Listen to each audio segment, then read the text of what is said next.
Bonjour à tous et bienvenue dans cette vidéo de présentation d'Entity Framework de Link dans un environnement .NET avec C#. Nous allons voir dans cette vidéo comment interroger une base de données SQL Server à l'aide d'Entity Framework et de Link. Alors pour cela, je vais commencer par vous présenter la base de données en question. Donc nous avons donc une base de données ici qui s'appelle Avadelis, dans lequel nous avons un certain nombre de tables et un certain nombre de vues. Et nous allons notamment, dans le cadre de cette démonstration, nous focaliser sur un modèle en particulier autour de la gestion d'un simple QCM avec des examens, des questions, des réponses, etc. etc. Donc, pour commencer, nous allons dans Visual Studio initier un nouveau projet.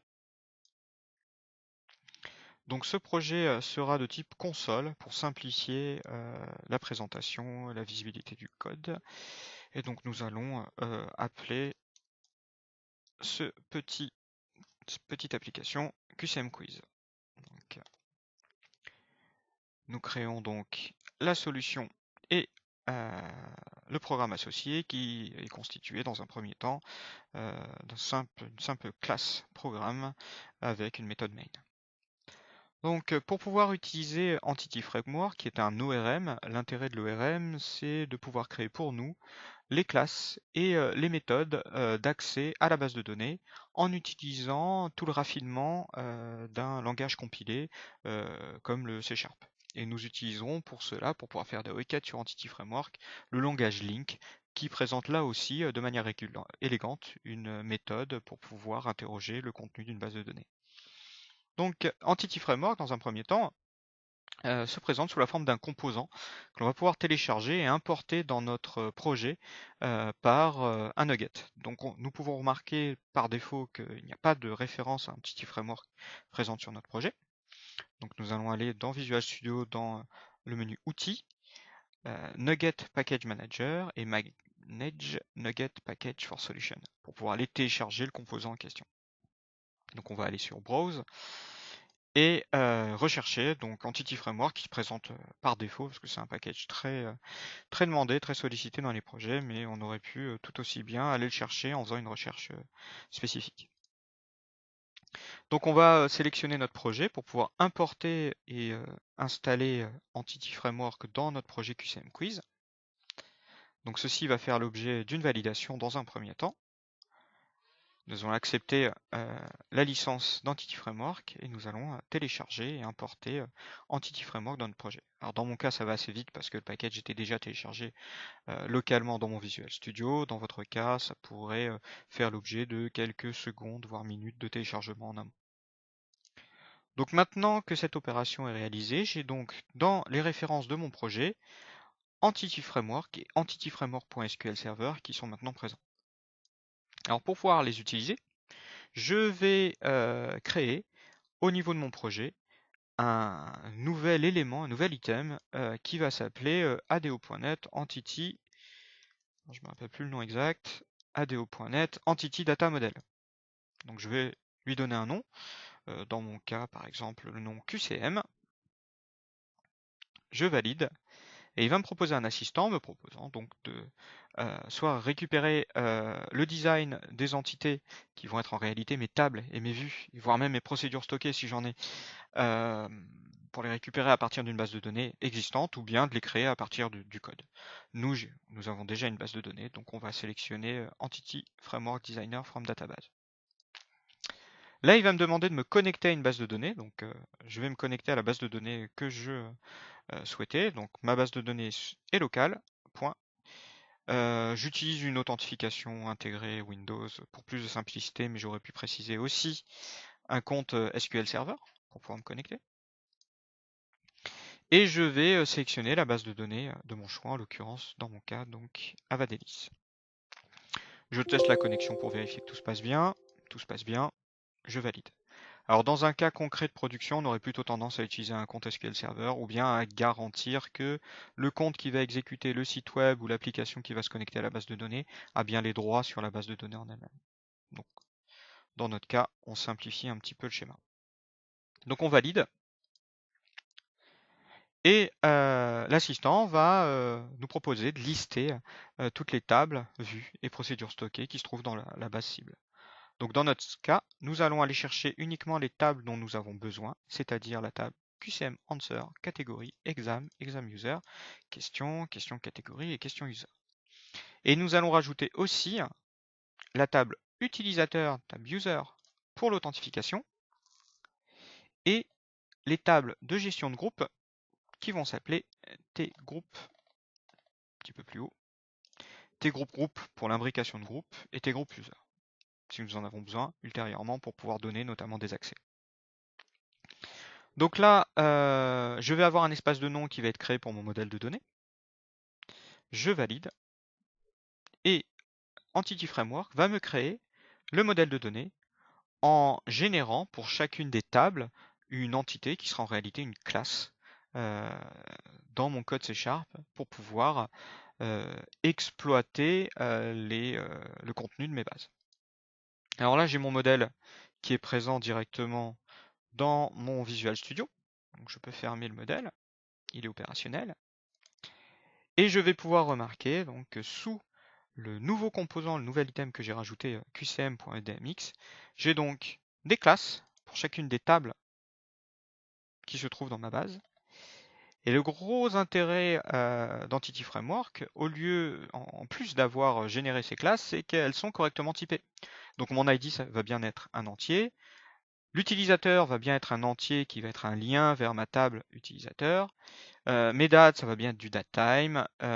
Mes booléens vont bien utiliser le type bool. Et les chaînes de caractères vont bien être typées de type string. Donc tout ceci est automatique, automatiquement créé par Entity Framework. Ensuite, l'objectif, ça va être évidemment de solliciter cette base de données.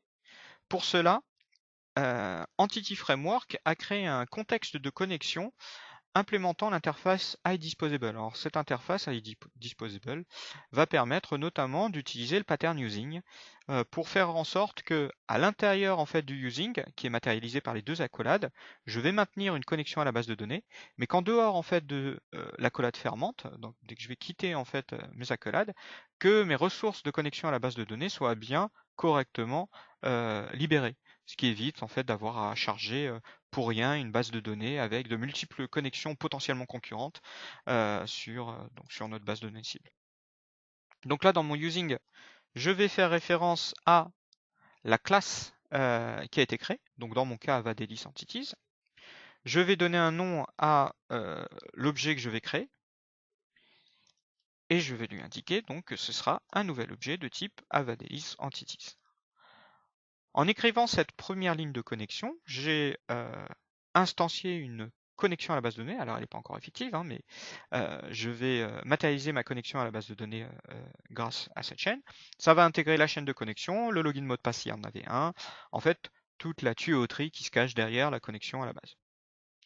Une fois que j'ai réalisé cette opération, je vais pouvoir solliciter par l'objet connexion toutes les entités, en l'occurrence donc les tables, qui sont mis à ma disposition dans mon système. Donc là, et que j'avais choisi de rajouter à mon modèle. Donc là, je vais pouvoir par exemple prendre ma table TQCM exam et derrière, par l'intermédiaire de link, réaliser des opérations pour pouvoir énumérer, filtrer, trier le contenu de mes tables. Donc dans mon cas, je vais pouvoir lui demander un toList pour pouvoir renvoyer derrière donc une variable de type list. Donc je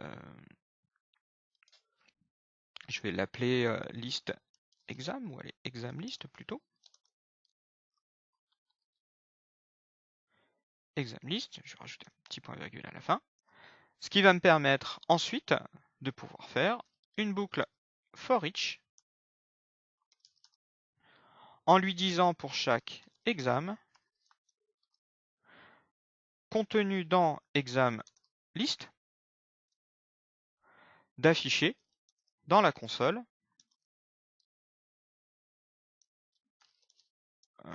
une ligne avec les éléments que je souhaite. En l'occurrence, comme il sait que mon objet exam est issu de la liste d'exam que j'ai récupéré ici, automatiquement, dans mon Visual Studio, quand je vais faire une sollicitation à l'objet exam instancié, il va me renvoyer toutes les colonnes correspondantes à la table que je viens de charger. Donc aux tables que je viens de charger. Donc là, je vais pouvoir aller chercher, par exemple, la référence de mon examen, un peu de mise en forme, rapide. Si je le souhaite, le nom de mon examen.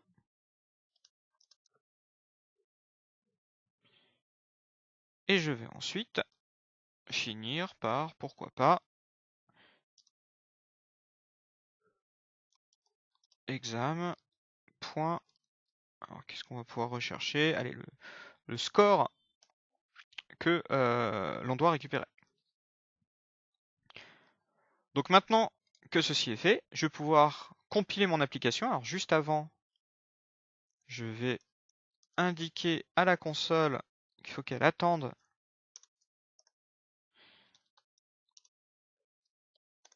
une saisie du clavier avant de passer à la suite, avant de fermer, parce que je suis quand même dans une console. F5. Et là, j'ai bien ma requête qui s'est faite. Je vais agrandir un petit peu. Qui a listé le code de mon examen, enfin sa référence, pour être précis. La référence dans mon examen, le nom de mon examen, à partir de ma base de données. Donc j'ai bien tous les examens qui sont maintenant présents. Je pourrais, si je le souhaite, dans le cadre de Link, faire des filtres, par exemple en disant .where, parenthèse, parenthèse, je vais le mettre à la ligne pour que ça soit un petit peu plus visible. Et là, je vais utiliser une notation qu'on appelle de type lambda, donc une expression lambda, qui va me permettre d'instancier dynamiquement le contenu du filtre que je veux vouloir mettre en place. Donc là, par exemple, c'est un exam. Alors, je vais mettre E. Alors, c'est une variable complètement arbitraire. Hein. J'aurais pu mettre A, B, C, ce que je voulais. Et je vais indiquer un filtre sur un examen dont le nom contient une chaîne de caractères précise qui sera par exemple allez, Windows. Voilà. J'enregistre, je compile et nous allons remarquer qu'il y a légèrement, alors c'était pas forcément très explicite, je vais peut-être faire un filtre un peu plus précis que ça, mais je vais pouvoir en fait avoir un filtre un peu plus précis des applications, enfin des examens qui sont renvoyés par la requête. Donc là, si je valide et que je dis par exemple non plus Windows mais Windows 8, par exemple, je compile et donc j'ai bien que Windows 8 qui ressort de ma requête. Donc ce système Link va me permettre de remplacer de manière élégante SQL en permettant notamment de faire des filtres au besoin. Donc je pourrais par exemple me dire que ma requête, je vais la mettre directement ici. Donc j'ai remplacé le toList de ma requête initiale pour le mettre uniquement à l'exécution au moment où je vais en avoir besoin. Et je pourrais par exemple indiquer que je veux hop, exam, alors je vais retirer le Windows 8 et je vais rajouter derrière un exam list sort égale, je prends la variable du haut, exam list, point, order by avec le même système d'expression lambda, donc examen, point, je vais trier par nom, d'accord, et je vais donc dire en dessous, que ce n'est pas sur exam list que je veux faire mon énumération, mais uniquement sur la version triée de ma requête. Donc je valide. F5. Et j'ai maintenant une version triée, donc je vois bien que j'ai tous les examens qui contiennent le mot Windows dans leur nom et qui sont ordonnés par ordre alphabétique A, C, D, I, un certain nombre de I, M, P, et cela finit par W. Donc voilà ce qui finalise cette petite démonstration rapide de l'implémentation d'Entity Framework. Et voilà, je vous souhaite bon courage pour son implémentation.